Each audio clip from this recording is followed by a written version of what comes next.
Good morning, ladies and gentlemen, and welcome inside the latest edition of Across the Cavs on this September 20th. Brief touches on history. Grant Delpit turning 25 today, picked off Kenny Pickett on Monday Night Football. It was the sixth of his career. He had 4 years ago, as the Browns will seek to get to 2-1 next weekend amidst a lot of turmoil. They did just sign Kareem Hunt, played the last couple of years in Cleveland. Now he's back, so we'll see what happens in that backfield. And a year ago today, the Cavs making the decision to sign Sharif Cooper. Spent the year with the G League team. Some Cavs fans hoping perhaps he will still get an opportunity to make the roster. He was signed recently again to an Exhibit 10. So he is, in fact, in the running. So we do have plenty more to come. We got Doug Lesmerises. We're talking Cavs. We're talking Buckeyes. We're talking Dellavedova, Burrow. We're talking everything. Coming up after this on Network 216.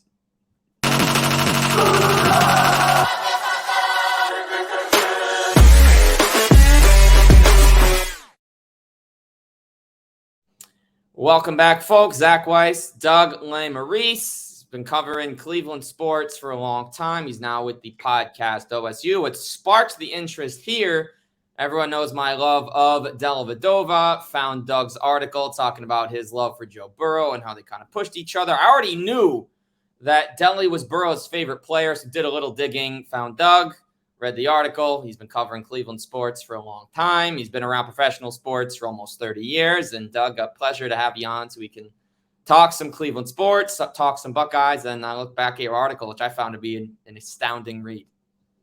Yeah, no, thanks. That was a fun one. I love crossover. I like talking to guys in different sports about each other.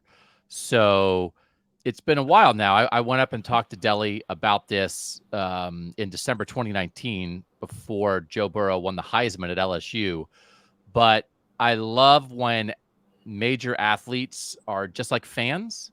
I think it's so interesting. One of the things I've always wanted to do and I've never done is interview LeBron James about Ohio State sports and just talk to him like he's just a fan of Ohio State, just like so many people are. I think it's very relatable. And so it was always interesting to me when it's like, hey, you play at the highest level, but also, by the way, you're a fan of something in this other sport just like we are. So, yeah, the Delly Burrow story holds a special place in my heart. And what would you say, Doug, are some of your favorite nuggets that you got? Maybe some that are included in the article and some that you decided to kind of keep for yourself. Oh, I never keep anything for myself, man. I'm paid by the people. I'm not there for me. So if I got it, I shared it. But the thing that I like about it's a responsibility when you're in this business, right? Is that everybody wishes they could go do this stuff. So when you just hear like things that are out there, you've then got to take it to the people. So the idea was Joe Burrow, when he was at Ohio State, one time was wearing like a Dellavedova, like big head t-shirt, right? The caricature kind of t-shirt. He wore Delly stuff. I feel like an idiot now, considering what Joe Burrow has become. But whenever we talked to Joe Burrow at Ohio State and had interview sessions, I was the Cleveland guy and he's the backup quarterback. And like the football matters, but I actually was more interested in asking him about the Cavs and Matthew Dellavedova because he was super into both those things. So I asked him about Delly like constantly. It was like, yeah, whatever. You're the backup quarterback. Who cares? You're just Joe Burrow. But let's talk about the Cavs. And so I had multiple conversations with Joe Burrow and his love of Delly. And then when he became Joe Burrow, I was like, I have to go talk to Delly about this. So it's like I called the Cavs and said, like, can I come to practice and talk to Delly about this? And like, no surprise, he was totally into it and like the coolest dude around. And I don't know how to make like a meme. How do you make something into a meme, Zach? Do you know? You take a picture of something and you get a reaction that people are just shocked to see, and it can be used and recycled in so many different ways. Because I had Delly like send a message to Burrow because LSU was getting ready to play in the college football playoff, and he said like, "Hey, Joe, best of luck to you," and he gave like a thumbs up. Where's my thumb on the screen? And it's like a Delly smile with the thumbs up to me should be like the meme for good job, good luck. because it was so nice and genuine.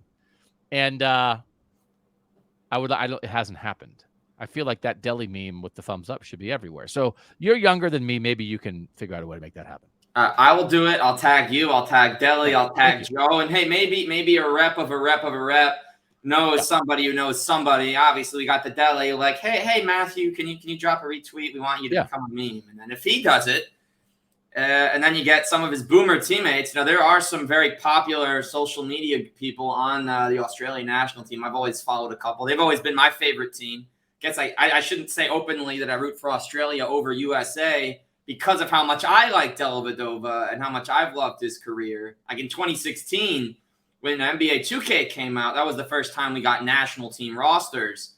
And they only went with 2, USA and Australia. So for the first month I had the game, all I would do, I'd play on Hall of Fame. I'm Australia. I just want to destroy Team USA. It took me 20 tries. And when I did, it was an incredible experience. Deli obviously starts every game. He's always started for me in 2K, whether he was a 65 or a 75 or the generous rating they give him on the 15 team. So I love that guy, and I'd be happy to try and make him a meme. Because I tweet about Dellavedova constantly. I don't care where he's playing, what he's doing. Someone posts a picture, someone does an interview. You'll see it on my feed. You'll see it everywhere. I got 4 jerseys, almost had a 5th. NBL sold out, had the sneakers, couple T-shirts. I got a signed poster on my wall to my left of him guarding Prigioni. We got everything here. I don't think I knew what I was getting myself into here. I was like, oh, this guy wants to talk about Deli. That's cool. You've thrown over your home nation for Australia because of your love. Just for basketball. I'm not anti-Team USA, but the grit that he brings, and there's so many fellow Australian players I've loved getting to watch. Some that have made the NBA. We've seen Jock Landale. We had a very brief glimpse of Ryan Brokoff. We had Patty Mills. Thon Maker was in Cleveland for a minute. So was Dante Exum. We're going to get Duop Reese playing for Portland next year. David Anderson, who I actually didn't know was Australian when he was in the NBA. When you list Australian basketball players on your show, do people know who you're talking about? This is the first time I've really gone in depth. The last thing like this, Doug had me talking Tony Batiste stats, talking his career everywhere he's been besides Cleveland. So I hope, I think I have like maybe 1/4 to 0.5% of listeners are from Australia. Maybe. What? Maybe. Oh, not 1/4 of your listeners. No. 1/4%. Like that, man. I'd have to start wearing all Australian colors. I'd have to bring out the flag. I'd have to perfect an accent because my accents are very run-of-the-mill. I say a few words in it and I drop it because if I keep going, it either becomes offensive, really bad, and not only has embarrassed them, but for me, it's like, I should probably lean back and stick to the voice that I've come to use and grown up with. If the U.S. and Australia had a war, whose side would you be on? I mean, Deli's not in it, right? No, Deli's like the general. Deli's the general? Well, I guess it's going to be Deli versus Jarrett Jack, who is his first ever, and Kyrie, his first ever point guard competition that he ever had in the NBA, right? So you'd be in his battalion. You'd be falling in behind General Deli. I'd probably abstain from this one and just hope he makes it back in time for the game that night. You would abstain from the one-day U.S.-Australia war and just hope that Deli doesn't do anything to hurt his basketball career. How old is he? Does he still play basketball? Yeah, so he was on the Kings last year, so I did get the jersey. He was the 3rd-string point guard, and I personally thought that he could have been a really good emergency option against the Kings. Davion Mitchell had his hands full, beyond full. His nickname is Off Night, you know that. He's so good defensively. And I figured Deli has history with the Warriors. He'd be a perfect guy to play in the series, but he messed up his thumb with the month left in the regular season. He had been the 3rd-string point guard. He only played when De'Aaron or Davion sat. So I thought it was actually a huge loss when he went down because I personally thought even if it's for 5 or 6 minutes, it had an impact. But he's in the NBL again. He re-signed to the NBL shortly after the Kings got knocked out in the first round. You know what's funny is my daughter is a big NBA fan, and she roots for the Cavs. She dislikes Deli. Like she does not dance on the Deli dance floor. So I'll have to tell her that I was on a podcast with a guy who has 5 Deli jerseys. 4, I wish. NBL, they had a really good deal. They were selling jerseys for $20. of a bunch of players, obviously shipping, so it comes out to about 35. And I placed the order, and unfortunately, 3 days later, I got the email that said they were out of stock. I haven't seen any new ones yet, and I never thought to buy an NBL jersey. My friend somewhere, I have a buddy who's covered the G League for a couple of years, and he knows about my Dellavedova fandom, so he will send me everything NBL. He watches the games. I don't know when he sleeps. He watches games at 3, 4, 5. Did it the whole FIBA tournament too. Got a link about this NBL jersey sale, and for a minute I was so excited. And obviously, it didn't pan out, but I'll stick. I don't know anyone else that has the Kings jersey. I've never seen another Bucks jersey. I never met anyone else that had the Delly One sneaker. Unfortunately, I did wear through them. They were very good for basketball. I failed my first driving test wearing them because I thought if I skip practice and just wear my lucky shoes, that things would go well. You still have to be ready for things. You can't rely on the Delly Ones, your favorite lucky charm. You still have to be ready for things as we learn to come in life. But I feel like I'm on one of those hoarding shows, and I'm on with the guy who hoards deli stuff. You don't have like deli magazines stacked to your shelf or anything, right? No. So I mean, I've only ever I have 4. Let's see. I have 4 jerseys, and 3 of them were gifts. The 2 T-shirts were both gifts. The shoes were a graduation present. The signed poster was a birthday gift. The only thing I've ever bought, I'm very lucky to have people that understand and don't think it's crazy with this. And funnily enough, my first deli jersey. I'm not sure there's anybody left who doesn't think it's crazy if they're listening. That's fair, to and we will shift on from this in a moment. But the funny thing is, the first deli jersey came before the trade deadline during his rookie season. And he was wearing number 9 when the year began. But the Cavs would come to trade for Luol Deng. And when they did that, he had to change his number. So the jersey came after the trade had happened. So we had to do an exchange, which was successful. So I had a number 9, then a number 8. And then it did slow down. I didn't get another shirt for about 2 years. One says it ain't over till it's Dellavedova. Shout out Redbubble. The other just has Delly with the Cavs logo through it. I think that's Redbubble or plain tees. There's a couple of good T-shirts. There's those shirts. You got every player with a goat behind them. But then it piled up. You know, I've been a Cavs fan for so long, and I feel like I'm not the only one that when LeBron left the first time, you felt like you probably only had LeBron merch unless you were super fans or loved these other players. So it started out with the Daniel Gibson. Then we got Tristan Thompson. There's Darius Garland.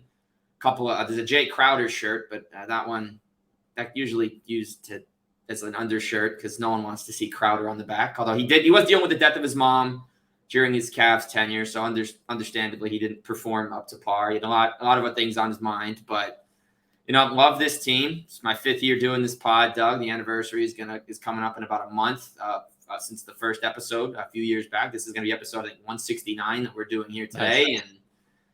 And the conversations we can have, starting 13 minutes on Delly, not something I pegged, but I've loved how we've started. You've been waiting. You were waiting for the day when you could do 13 minutes on Delly. Well, off the top. Will say there was a whole episode. I think it was 2 years ago, his final season back with the Cavs. Maybe it was 3 before he went to the NBL. It was actually called, only 2 players have gotten their own episode. There was a Lamar Stevens episode, because of his break onto the scene, his Penn State career. I had a buddy that went to Penn State. He's a huge basketball fan. We went really in-depth on Lamar. We talked about how he went to 3 high schools, ended up back in Philly, got to the NBA, would have broken the scoring record at Penn State. He needed 10 points, never got to play March Madness senior year because COVID stopped ball. Then here's Lamar Stevens, game-winning dunk 3 months into his career against the Hawks team that ended up getting on an insane run and making the conference finals when all was said and done that season. He had some really impressive performances, and obviously Delly was a long time coming. This feels like more of a, natural conversation. The last one, you want to throw things in, right? Everyone has a favorite player in some sport or a favorite actor that no one's heard of or maybe doesn't know because they do B or C-list movies, but they just love them. And it's something that attracts you to what they do that makes you want to follow them. So I think being able to have this discussion with you who cover this professionally, and given how big Joe Burrow's star has gotten, I've just loved looking back. I remember seeing the shirts, his old tweets about Delly when he was in high school, the Delly mentality he used to tweet about, and there's just so much there. Yeah, you are now. Joe Burrow is no longer the biggest Delly fan that I've ever spoken to. He held that spot until right now, you are now number one. But that's the thing that I find intriguing about the whole thing is that because Joe Burrow was so upfront with his love of Delhi, I sort of thought as Joe Burrow as a football Delhi when he was at Ohio State. It's he was a pretty good ranked recruit, but he was a little bit lower. He was, Ohio State recruited other quarterbacks in his class. They kind of took him late.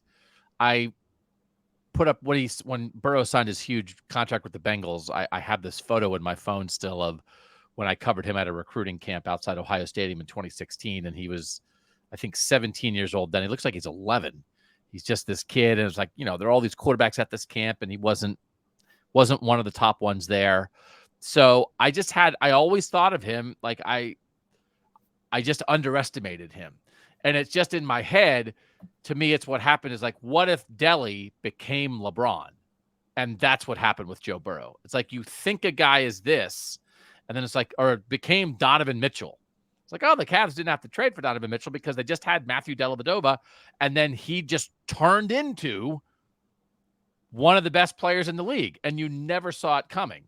So the Delhi part of it is very important to sort of my evolution of trying to understand Joe Burrow, and it's of everything I've covered in sports that the Joe Burrow that I was asking about Delhi in 2016 became the Joe Burrow who won the Heisman, won the national title, became the number one pick, and now is the highest paid player in the history of the NFL, like, blows my mind.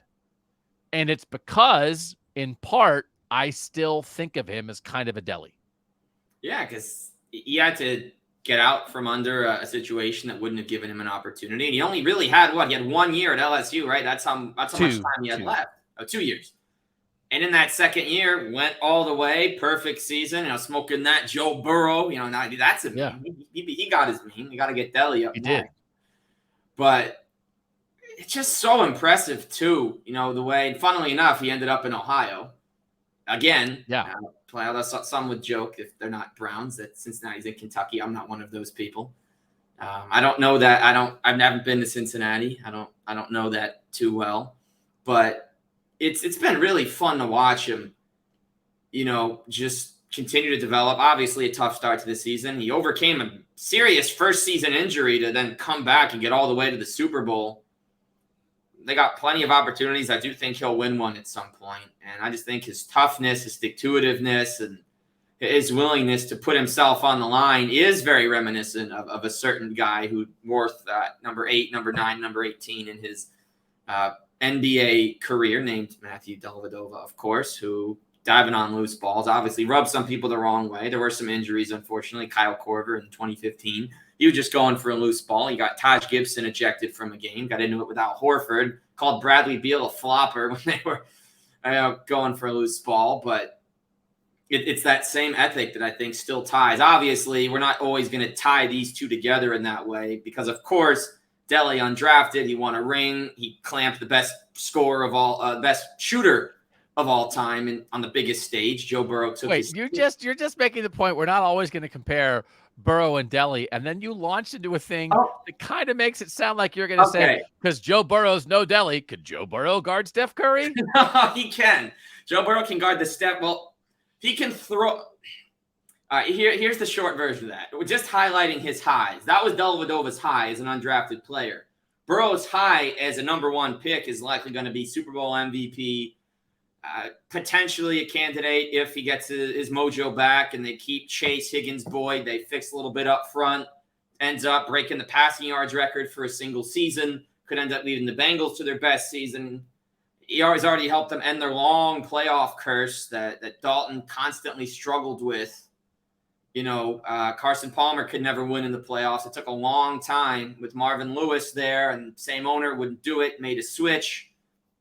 And it's a team that is certainly going places. They will be tied, but at the same time, we can't compare Delhi's highs to Burrow's realistically. But it's still, I think it's really cool that they do have that connection, that he rocks the Delhi shirt, that they have these lines, that they have this connection. And would love to see at some point, Burrow's tweets certainly get a lot more attention now than they used to based on his following, and his growth, but would love to see some kind of public interaction between them. I don't know what. Maybe it'll be when Delly announces retirement, which will probably be in a couple of years now, being a father of a few, going back to Australia, maybe not making the national team this past summer either. But, I guess he has kids. Delly has kids. He does. He's got 2, I believe. Maybe they need like a nanny or something. You could throw your name in the ring for that. No, that's getting too close. I'd love to chat with him, just talk about his career, his basketball life, but to an extent, I've tried through other outlets, through former Australian writers. I was in the same hotel as him once, actually, in 2017. And you didn't break into his room? What are you doing? No, so it was really cool. So I was actually there to talk to Jim Paschke, who is the longtime announcer for the Milwaukee Bucks, that morning in the hotel. We were having coffee, and as we were finishing up, the players started coming down because they had opening night in Boston. Saw Greg Monroe. I saw Giannis. These guys are massive. Greg Monroe, 6'11" in a hoodie, just hanging out, eating his bagel as he walks to the team bus to go for shoot around at TD Garden. Jim's got his nicknames, calling Giannis Yanni. Hadn't heard that before anywhere else. And I came in with the mindset of asking, but you think at a certain point you want to maintain a level of professionalism that should you ever get that chance, you get it, you take it, but don't go out of your way. Don't burn any bridges. Don't ask for what. Did you want to hug him? What did you want to do? I just wanted to say hello and get a picture. That's it. That's it. Oh, with Delly? Yeah, that would be it. Yeah. No, Jim Paschke, that was great. Yeah. Long time, one of the best announcers in the league. They've done a great job finding his replacement. Their broadcast, Lisa Byington's been great, but Jim Paschke, great person. A lot of great individuals in the NBA. Obviously, shout out to Rafa, shout out Tim Alcorn, John Michael, Sean Pepples have all been on before. But anyway, as we'll go, let's see, how do we transition from Delly? I have no idea. I think we just have to end it. Is there a transition out of this? Though honestly, all right. So I guess we'll talk. All right, Doug. So I mentioned in the beginning, so you went to Northwestern, correct? So you graduated in the mid-90s. Started out. Know that? Now I'm worried. You seem to know a lot about people that you investigate. How do you know where I went to college and when I graduated? LinkedIn's a great tool. I use LinkedIn a lot. I do a lot of play-by-play. So in that some profile cases, down. When teams don't list information, I've actually gotten some really good play-by-play nuggets from LinkedIn and high school newspapers. Just Google searching the name. Look at that. The little internet research. That's a good job by you. Anyway, so Northwestern, you covered the Bulls at the end of Jordan's career. You covered the Phillies. You covered the Bulls, 96 to 98. You know so much about me. I don't think my kids know this much. I did cover the Bulls. I was at the flu game. So with that said, you covered the Bulls, you covered the Phillies, you have spent a long time in Ohio. What are kind of some of your favorite memories? And maybe even once you've talked about that, what gave you your first passion to do journalism? Okay. So like favorite memories. So I covered the Bulls for like a year and a half. I was at the flu game in 98 and I was in Utah but I didn't have a courtside seat. I was in the auxiliary press box, which was like in a janitor's closet. You couldn't see the court. I flew to Utah to cover this for my little suburban newspaper and then sat in a janitor's closet and watched it on TV. It's like I could have watched it on TV from my house. But I can remember I ran down at halftime in the tunnel to where they were going in the locker room and Michael Jordan was just being dragged into the locker room, and I was I got my eyeballs on that. So covering the Bulls was really cool.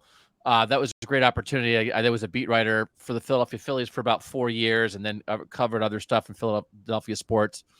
Got to cover the Super Bowl when the Eagles played the Patriots in Jacksonville. I got to go to a Super Bowl. It was in Jacksonville. I was no offense to Jacksonville, but it's come on. I get to Jacksonville. So anyway, it's been a great, very, very lucky career. The best thing I ever covered was I got to cover the Summer Olympics in 2012 in London for the Cleveland Plain Dealer, and that was the greatest professional experience of my life. I was 10 feet away from Vladimir Putin, which is I don't know if it's not very cool, but it's kind of weird because I was covering judo because there was an Ohio athlete, Kayla Harrison, who actually was winning a gold medal in judo. And Putin likes judo. Who knew? So he was there that day and walked right past me. And so, I've just been very fortunate, covered a bunch of Final Fours, covered, national championship games and bowl games, doing Ohio State stuff.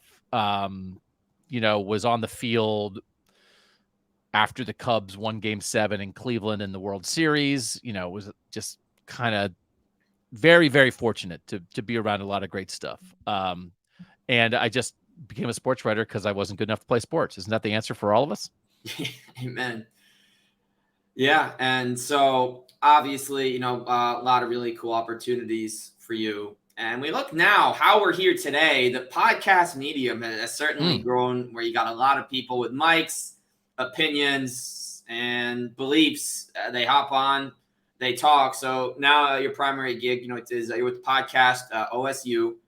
So how have you kind of enjoyed, getting into this space? Obviously, it's not new, recording, radio, and speaking and doing. It's nothing brand new, but the podcast space itself, what have you kind of liked about it? And what are your thoughts on its possible growth now that you're on the air consistently, and we're hearing your voice a lot, which is fantastic based on how our interaction has gone here today and whatnot. Yeah, I always say talking is easy and writing is hard.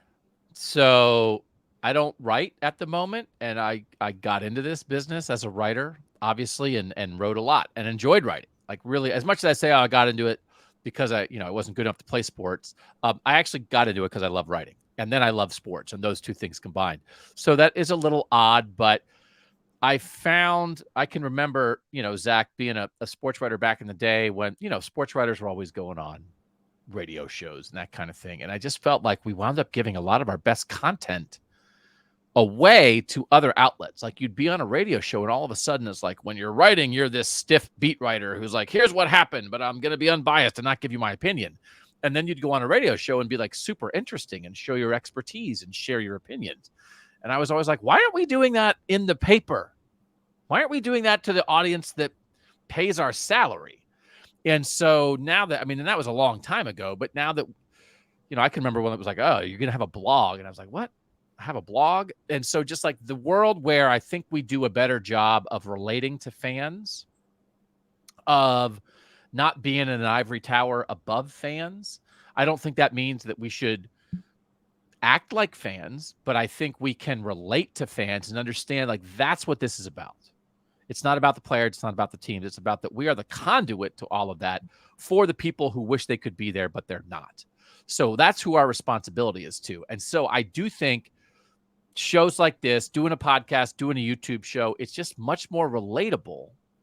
And the connection that I feel with the people who pay my salary, the people who care about a sports team, and therefore create a way for me to be employed, I feel it much more strongly through this medium, through talking, through their response to that.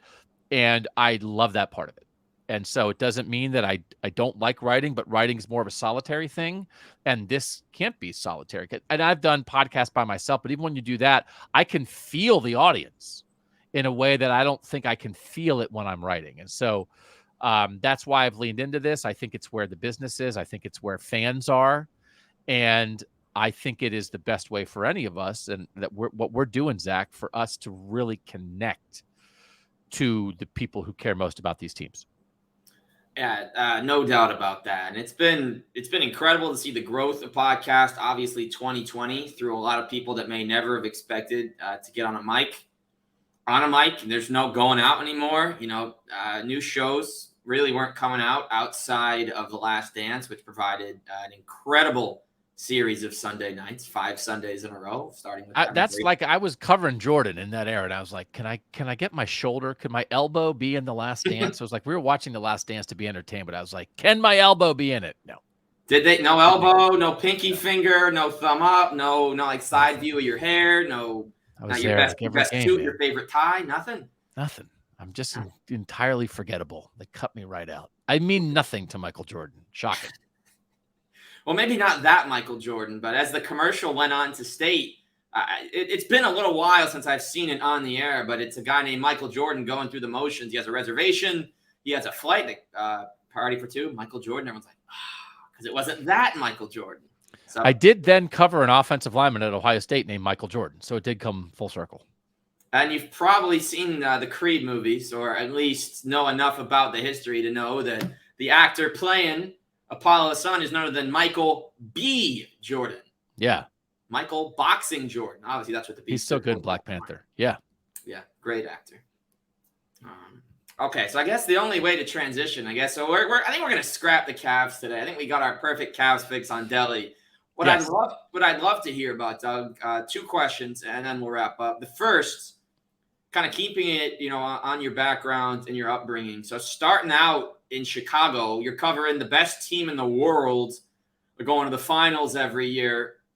Now here you are with Ohio State, number one right now. They've constantly been near the top for a long time.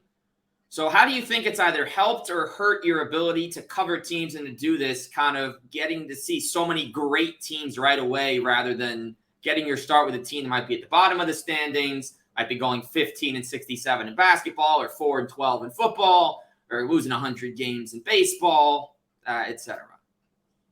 Yeah, I thought you were going to say I get the credit because Ohio State and the Bulls were good. I did cover the Philadelphia Phillies for 4 years as a traveling beat writer when they were awful. 3 of the 4 years I was there, Terry Francona was the manager of the Phillies, and they were terrible every year. And it's very difficult to cover September baseball for a losing team, as Guardians reporters are finding out right now. It's like to keep people invested is very difficult. So, I mean, it's super fortunate because you can't define yourself by the teams that you cover because you have no control over it. And you do the job regardless of whether the team wins or loses. But the audience is bigger and people care more if the team's good. There's no doubt about that. So to be able to take part in that is really good. I do like ripping people. So sometimes it's fun. I don't rip college athletes because, there's NIL, but they're not paid. They're young people. But I'll rip a millionaire. So sometimes ripping a millionaire, like when I was covering, I did like covering the Phillies. And it was like, man, that millionaire stunk today. Let's go rip a millionaire. So, it's just sports ripping. It doesn't mean they're terrible people, but I feel like it's kind of part of the job. It's part of my job, serving the fans. Sometimes they want to hear someone rip a millionaire if it's justified. And they're getting paid a lot of money, so they'll be okay. It's fine. But, this Ohio State audience, I had no connection to Ohio State when I moved here in 2005 and started covering Ohio State. I did not grow up in Ohio. I did not have family in Ohio. I did not have, friends or family who were Ohio State fans. So I knew nothing when I got here, and I just came because it was a good job and because the guy doing the hiring was someone who I had worked for before and was very fortunate in that regard. But to have landed here, this is my 19th season being around Ohio State football, and that they've always been good. They've always been interesting. They've always been a team in which you can view college football through the lens of Ohio State, which I talk about a lot. Their context always matters. If you cover Purdue, sometimes Purdue's doing this. It's like, well, I don't know. Does that matter to anybody else? What Ohio State does always matters, both in the Big Ten and then nationally. So it is super lucky to be able to be around a team like that. And I think about that all the time. I would do the same job. I would work just as hard. I would try to be creative and interesting and serve my audience just the way I do now. But, the audience is bigger and it's more interesting when they're trying to win the national championship as opposed to can they go 4-8 this year instead of 2-10. And then my final question, and then we will wrap this up. Well, at least we'll get you to get. We'll do some. What is Matthew Dellavedova's address? I don't know. No, if you say that on the air, I don't know. There might have to get some FCC. I don't know have a cell phone number. I don't. No, that's okay. Social security number. Well, good. I hope you don't know that one. Yeah. I mean, no. You should really, in essence, as an individual, you should only know one of those numbers by heart, and then obviously you have kids, that number will go up. But you should really only know one of those. But we're not here to talk about social security numbers either. Know your number. Don't let anyone else know your number. And that's that. Good. But anyway, here's the final topic. Originally came on to do some Ohio sports analysis, so we will wrap up with that. 3-0 start for the Buckeyes. Number 1 in the country, Kyle McCord, named the starting quarterback going forward. So thoughts on the start for the team and if you believe this group can win a national title. So before the season, I picked them to make the national title game. I think the Big Ten's really good. I think that's proven out so far. I said I thought Ohio State, Michigan, and Penn State were 3 of the 5 or 6 best teams in the country. And I thought the Big Ten would get 2 teams in the college football playoff. Does that mean I'm sure that Ohio State will beat Michigan? No. Am I sure Ohio State will beat Penn State? No. Am I sure Ohio State will beat Notre Dame on Saturday? No. They have a tough schedule. I thought the Wisconsin game might be tough too. Wisconsin doesn't look as strong, but that's 3 real games, 2 of them on the road, that Ohio State has to play this year. So they're capable. I think they've gotten the quarterback situation sorted out. I still think the offensive line is a problem. I expect the defense to be substantially better than last year. I think they've shown that so far. They have the best receiver combo in the country, and the standard is very high. So I don't think there's any reason to lower the standard from what it's been. Ryan Day's made the playoff in 3 of his 4 seasons at Ohio State. They were a missed field goal away, some bad breaks away from beating Georgia last year, and probably would have won the national championship. They're a different team than a year ago, but I think they have, just as much opportunity to succeed on the same level. Lost a lot on the offensive line, lost the quarterback who was the 2nd pick in the draft in CJ Stroud, but their receivers are great. Their defense will be better. So I think it's a really interesting season. And I think the thing that is the context, and context matters, is that everybody around Ohio State has gotten better. And there was a time in my career covering them in, the mid 2000s, late 2010s, that kind of thing, where the Big Ten wasn't competitive. And so Ohio State was very good, but nobody could challenge them. So Ohio State's still very good, but now there are teams that can challenge them.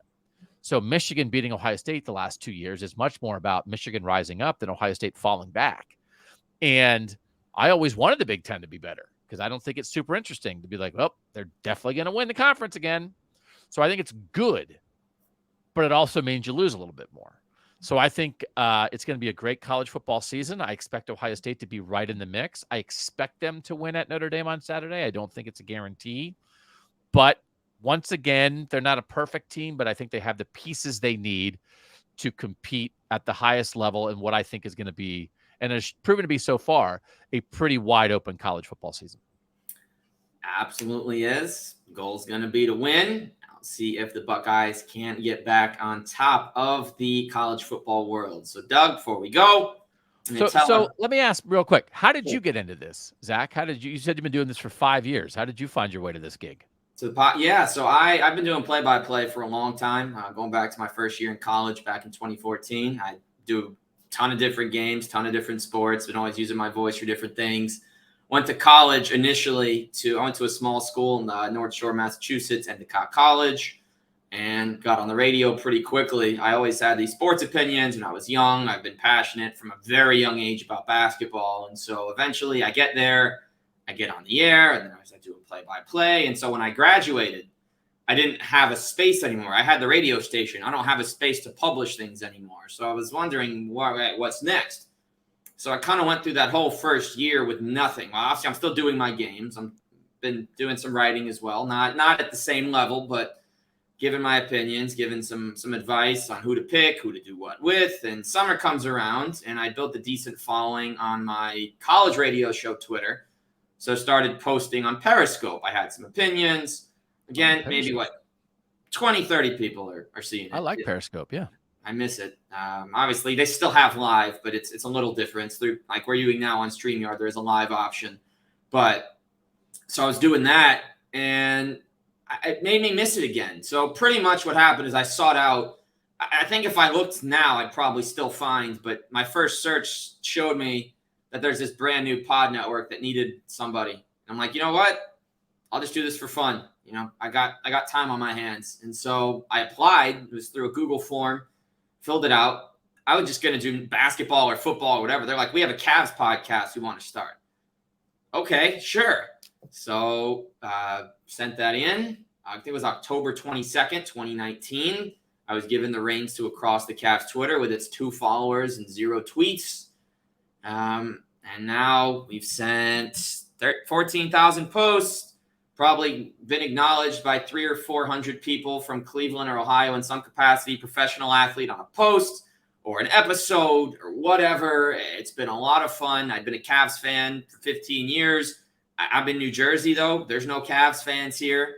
Oh. So It's been the perfect medium. It's been a great outlet. This is my third podcast network. Shout out to Network 216. It's been great. All Ohio folks now. Started out across the board. They were great people. It was still growing. Then I was in something called the Basketball Podcast Network, where I was the Cavs pod. We had all 30 NBA teams. You have people covering the NBA, including Pete Pranica of the Grizzlies has a show on that network. Jason Jones in Sacramento. Ton of different people in there. So met some cool folks. Had a lot of dual teams. Here we are, Network 216, year 5.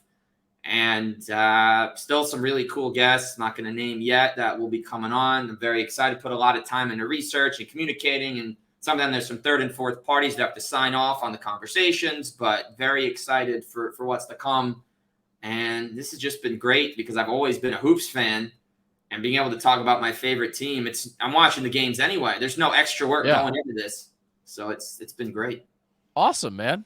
That's a great story. And like you said, it's been nice that this world has expanded this way to give people opportunities that maybe, when I was coming up 25, 30 years ago were harder to find. So that's very cool, man. I really appreciate you reaching out, Zach. And again, I'm impressed by the research, and I'm just giving you a hard time. We're just having fun. Of course. So I hope you weren't mad at me, but I think cool, your passion is obvious, my friend. Your passion is obvious, and you obviously know what you're talking about. So it's been a pleasure to be on with you.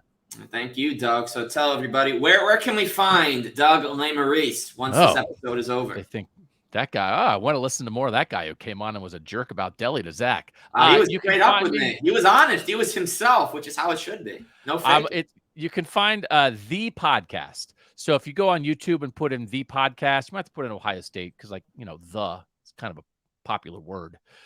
So that's where I am. You can find it out wherever you find podcasts. So it's a YouTube show first, podcast second. And then the thing that I really left Cleveland.com to do is we are building and launching next year a Northern college football show where we want to talk about the teams in the North, Big Ten and beyond, Notre Dame, Boston College, Syracuse, Pitt, Cincinnati, Colorado. Deion Sanders has really helped things, schools like that in the top half of the country, because I think people talk about Southern college football in a certain way and the culture of it. And I don't think we talk about Northern football the same way. And I think we should. So that's going to be called Kings of the North. That will launch in its own feed. That feed is actually up. We're actually kind of soft launching. We have some content in there. So if you want to look for Kings of the North on YouTube, we'll be doing a 5-day-a-week college football show starting sometime next year on that feed.